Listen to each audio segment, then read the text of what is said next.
बातमी कुणीही दे, पण खरी अपडेट मिळते फक्त राजकीय लाईव्हवर. 170 कोटीचा ब्रिज 1040 कोटी कसा झाला? तर एवढं अज्ञान त्या माणसाचं आहे, म्हणजे बालबुद्धीच त्यांना म्हणावं लागेल की आता 4.25 किलोमीटरचा फ्लायओव्हर, पूर्वी फक्त ब्रिज आपण नदीवर बनवणार होतो, परंतु आता नवीन जो प्लॅन बनवलाय तो कोल्हापूरकरांच्या सुरक्षेच्या दृष्टिकोनातून शिरोलीपासून 4.25 किलोमीटरचा फ्लायओव्हर होणार आहे आणि त्याच्यामध्ये बास्केट ब्रिज इन्क्लूड केला.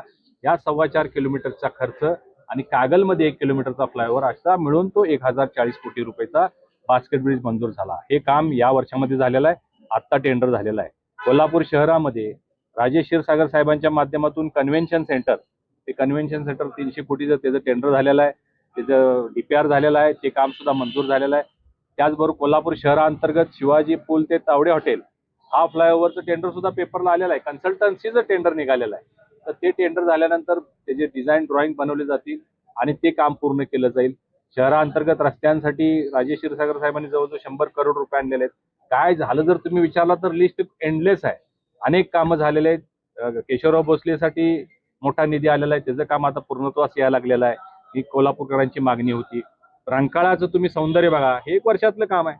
रंकाळा जसा मरीन ड्राईव्हला क्वीन्स नेकलेस म्हटलं जातं त्या पद्धतीचा रंकाळा सुशोभित झालेला आहे. रंकाळ्यामध्ये खूप असा सुंदर नागपूर स्तरावरचा फाउंटन त्या ठिकाणी झालेला आहे. अनेक पद्धतीची कामं झालेली आहेत. ती त्यांना दिसणार नाहीत, कारण कावीळ झालेल्याला सगळं जग पिवळं दिसतंय, तसं त्यांना ते दिसतंय असं मला वाटतं. संभाजीनगर जे बस स्थानक आहे ते पूर्ण झालेलं आहे, मात्र उद्घाटन करण्यासाठी सत्ताधारी जे आहेत त्यांना वेळ नाही.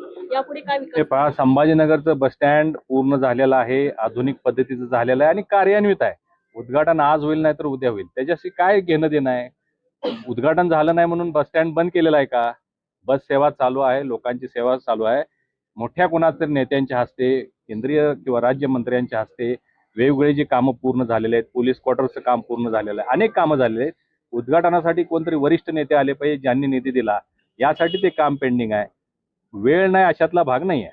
हा जो जाहीरनामा हास्यास्पद आहे, मी एवढ्यासाठीच म्हटलं होतं की लोकसभेच्या वेळेस सुद्धा त्यांनी अशाच पद्धतीचा एक जाहीरनामा प्रचलित केला होता. एकही त्यातलं काम ते पूर्ण करू शकले नाहीत किंवा सुरुवात सुद्धा करू शकले नाहीत. तुम्ही त्यावेळेचा जाहीरनामा बघा आणि या जाहीरनाम्याशी कम्पेअर करा. लोकसभेच्या आधी त्यांनी जी आश्वासनं दिली होती, आता काँग्रेसचे खासदार झाले, परंतु त्यातलं कुठलंही आश्वासन ते पूर्ण करू शकलेले नाहीत. हे सगळे कोल्हापूरचे लोक जाणते. नाही, नेमकं खासदार करू शकले नाहीत का काँग्रेसचे नेते आमदार करू शकले नाहीत? काँग्रेसचे नेते आमदार यांनी तो जाहीरनामा प्रसिद्ध केला होता आणि याला सर्वस्वी जबाबदार ते स्वतः आहेत, कारण फेक नरेटिव्हचा बादशाह म्हणून महाराष्ट्रभर त्यांना ओळखलं जातंय, हे आपण जाणून घेतलं पाहिजे. महापालिकेची रणधुमाळी सुरू आहे. जिल्हा परिषदेला खूप मोठ्या प्रमाणावरती मुलाखती होत आहेत. काल देखील झाल्यात, आज देखील दुसरा टप्पा होतो.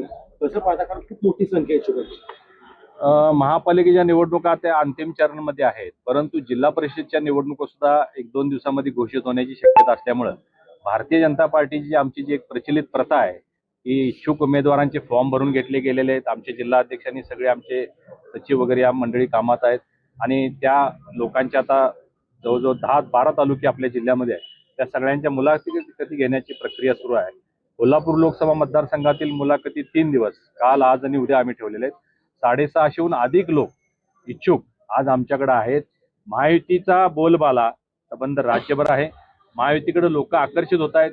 महायुतीमध्ये मोठ्या संख्येनं लोक येत आहेत आणि त्यामुळे महायुतीकडून निवडणूक लढवण्यासाठी सुद्धा इच्छुक मोठ्या प्रमाणात आहेत. सगळे ताकदवान लोक आहेत. त्यांची मुलाखत घेण्याची प्रक्रिया सुरू झालेली आहे. ही मुलाखत झाल्यानंतर ह्या सगळ्या याद्या, ही सगळी नावं आम्ही प्रदेश स्तरावर पाठवून तिथून त्याच्या नावांची निश्चिती होऊन मग या निवडणुकीला आम्ही सामोरं जाणार आहे. महापालिका निवडणुकीच्या सगळ्या उमेदवारांच्या सगळ्या अशाच मुलाखती घेतल्या गेल्या. तर एक निष्ठावंतांना मोठ्या प्रमाणात महापालिकेच्या वेळेस सुद्धा आमच्याकडे 350हून अधिक लोकांनी मुलाखती दिलेल्या होत्या आणि निष्ठावंतांनाच आम्ही उमेदवारी दिलेल्या आहेत. क्वचितच एका दुसऱ्या ठिकाणी असं झालंय की महायुतीच्या या सगळ्या गठबंधनामुळे आम्हाला एका दुसरे उमेदवार तिकडे जावे लागले, त्यांच्या विचाराचे 1-2 उमेदवार आमच्याकडे घ्यावे लागले. असं झालेलं आहे. कुणावर अन्याय करण्याचा प्रयत्न आम्ही केलेला नाही. काही लोकांना थांबावं लागलं, त्यांची आम्ही दिलगिरी व्यक्त केलेली आहे. राजकीय घडामोडींचा सर्वात वेगवान अपडेट फक्त इथेच राजकीय लाईव्हवर. आमच्या YouTube चॅनलला लाईक, शेअर, सबस्क्राईब करा आणि रहा राजकारणाच्या रणभूमीवरील थेट नजरेत.